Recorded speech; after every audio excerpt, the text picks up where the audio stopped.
Hey, hey, hey, it's Filter Free Friday, y'all. Listen, I'm so glad y'all here. I am a little late today because I was looking at my hands like this is my show hands, right? These my show hands. And I should say show nails because the comedy show is tonight. And some of the regrets have started to come in. I expected that. And so I overshot the capacity just a little bit to be able to cover. Last year, I think I had about 15% drop off, and it was raining. This year, it's raining right now, which I don't know what's going on with it raining at the end of July in Missouri. It doesn't typically rain at this time of year, but it's raining, but it's supposed to not be raining by the time of the show. So I don't know if y'all think it's going to be a 15% drop off or 20%, or if it's going to be less of a drop off. I don't know. But the good thing is that the museum is open. So I can always let people, random people from the public, come into the comedy show if they want to. Now, if you don't know, being a comedian was always on my bucket list. I checked that thing off a year and a half ago, and now I keep doing it. But I'm excited. I'm excited about today. But again, I was late because I was looking at my show nails, and then I was like, "Oh, my hands look 50, don't they?" Because I look at my face, and I'm like, I don't see 50. But when I look at my hands, look at them. They look like my granny hands. So I don't know. Y'all tell me what you think. But I think my hands do look 50. But what I wanted to talk about today is this sermon series that I've been working on for a long time, called Robbing Peter to Pay Saul. If you aren't familiar with these characters in the Bible, just stick with me for a moment. So Peter, one of the first disciples, the one that people remember having denied Jesus 3 times, the one people remember for having cut off somebody's ear, just hot-headed Peter, walking on water and then getting scared and falling. That's who people remember Peter to be. But I think sometimes people don't really understand who Paul was. Paul, who wrote half the New Testament, was this dude named Saul who used to actually persecute and kill Christians, murderer. Um, but when people talk about Paul, they rarely talk about the fact that he was Saul. And I think it tells us a lot about the distract, divide, destroy, because I know that one thing that I need to work on more is collaboration.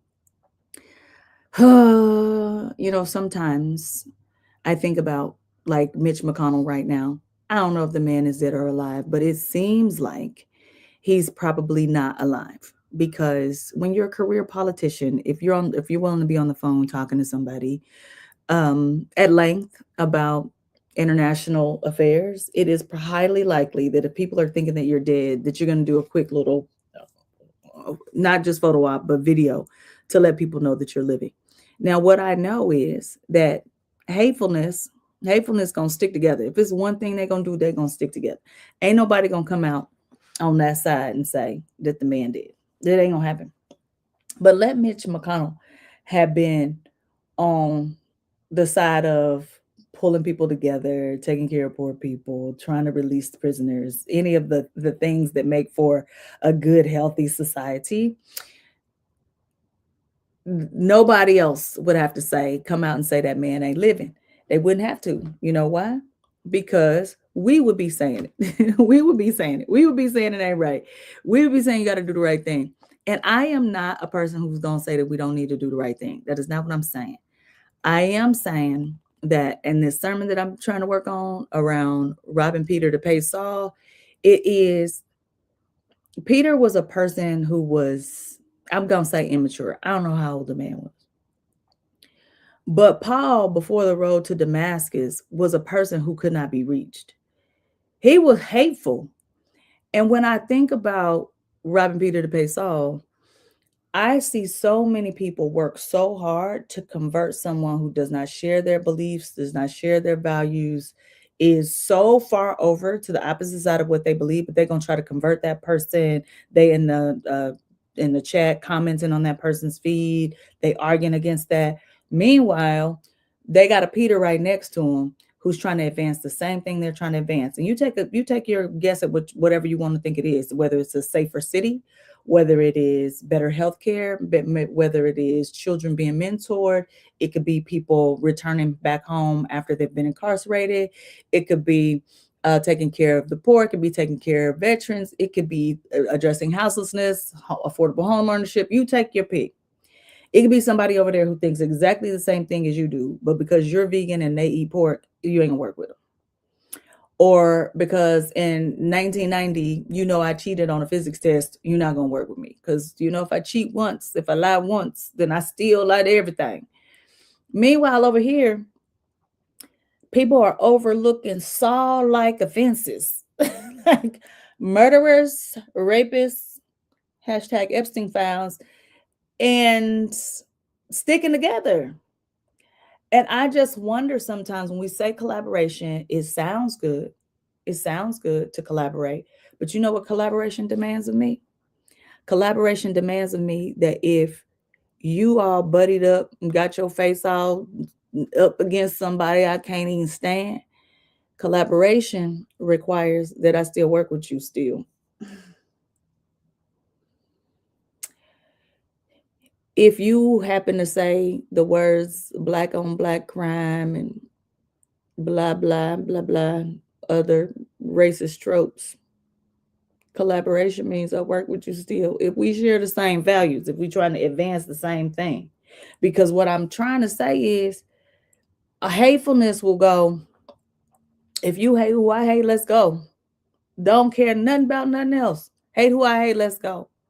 But meanwhile, well-meaning people, listen, don't put sugar in your grits and I put cheese in mine. Can't work together. Don't you like new age rap and I'm an old school hip hop head? And we could be wanting to advance the exact same thing. And we will not always work together. And I'm talking about me too. When I hear that 75% of the Southern Baptist Convention voted to say that women can't be pastors, if I found out that somebody voted that way, could I work with them?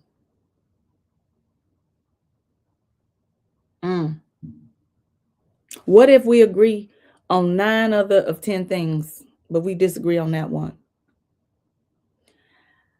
True collaboration means that, of this time right now, when I'm thinking about my comedy show today, I'm not talking about family much today. I'm just talking about all my horrible decisions and red flags I've ignored, and it's absolute hilarity.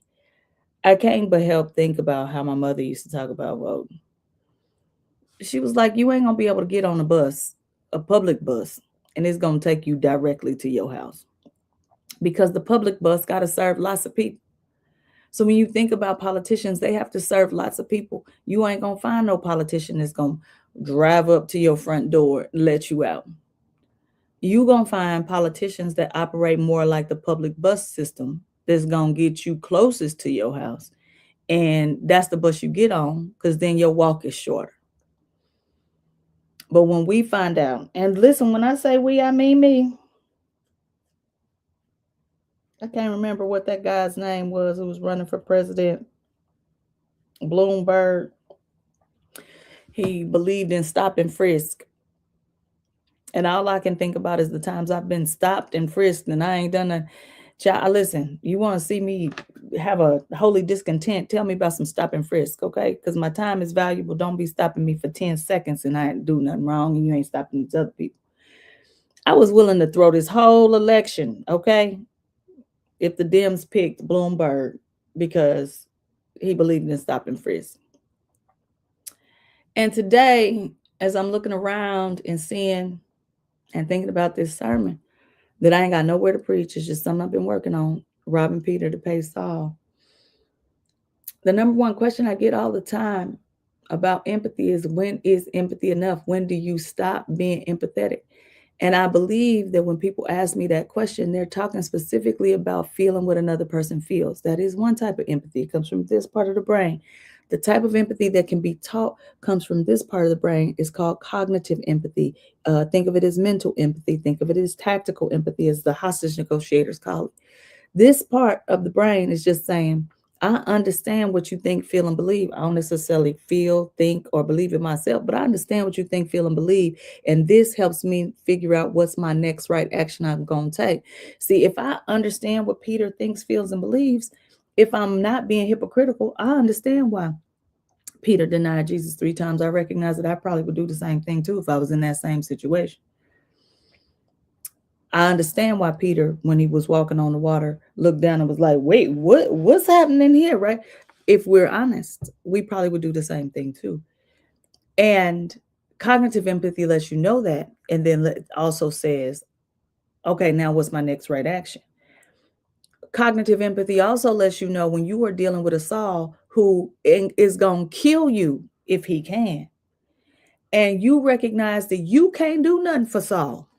Nothing. That Saul has to have a road to Damascus experience where he is blinded by the light to change how he acted. And who needs God when we got you? You think you're going to change Saul. See, but I bring myself up because I can see clearly when somebody is on that Saul road, and I don't necessarily have to spend my time over there. But what I got to work on, and what I bet you could stand to work on a little bit too, is when somebody's a Peter. You don't like their methods. You don't like how they said it. You don't like who they doing the work with. That you wish they would be a little more this or a little more this, or they did something back in. I was recommending somebody's something for something, and somebody told me, well, they did something in 2013. I said 2013. I mean, did they murder somebody? Something? Wasn't willing to work with somebody today for something that happened in 2013. But let me tell you what, that's the work I got to do. Because collaboration don't mean let me just work with the people who see it the way I see it. It's let me work with the people who don't necessarily see it the way I see it. The people who, I don't know, maybe they working with the people I would never work with. And I think our bridges of hatefulness are like this wide. You hate who I hate? Come on. But the good-hearted people who want to make progress in the world about bringing some folk together, like, man, that bridge narrow. You put steak sauce on your steak? You got a southern accent, I got a feeling about that. You got a northeastern accent, I got a feeling about that. You a California hippie, I got a feeling about that. You practice yoga, got a feeling about that. It's just, I don't know what the answer is right now. I'm just describing, not judging, but I'm gonna keep working this sermon because I've never done like a character comparison in a sermon. That seems pretty hard to figure out how to do. But I know this. I know Jesus was empathetic and also had discernment and knew when to be like, I ain't spending no time over there, versus when somebody could be helped and changed. And I think we all got a lot of work to do. Now, listen, if you come into the comedy show, tonight, please, please don't even bother calling me now. Hour before that show, 2 hours before the show, I'm gonna be over there getting my makeup done. Cause look, just like always, I done got something on my face, and it's a big night. Don't be that person. I can't talk to you right before the show. Now we got all day.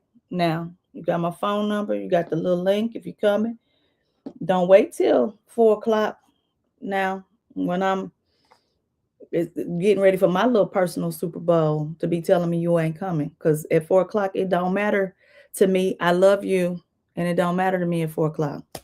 It don't. It matters to me now. At 4 o'clock it don't matter, because I'm gonna give somebody in the museum your seat. It's over 500 people registered for this thing. I have no idea why people want to use their Friday night in this way, but I'm gonna be funny. Like I could go to the Apollo funny. At least that's what I'm telling myself. And as the young people say, the Lulu is the Salulu. If you got some opinions about this sermon I'm working on, let me know. If you got some opinions about the purity test that folk tend to have on the right side of history. Now, that's what I'm gonna call it, because that's the side I'm on, and I like to think I'm on the right side. Versus the way folks stick together when they pushing for hatefulness If you got an opinion about it, hit me up in my DM. I ain't gonna see it today, but I'm gonna look at it because when somebody called me to preach, I'm gonna be ready, and this is the sermon I'm gonna preach.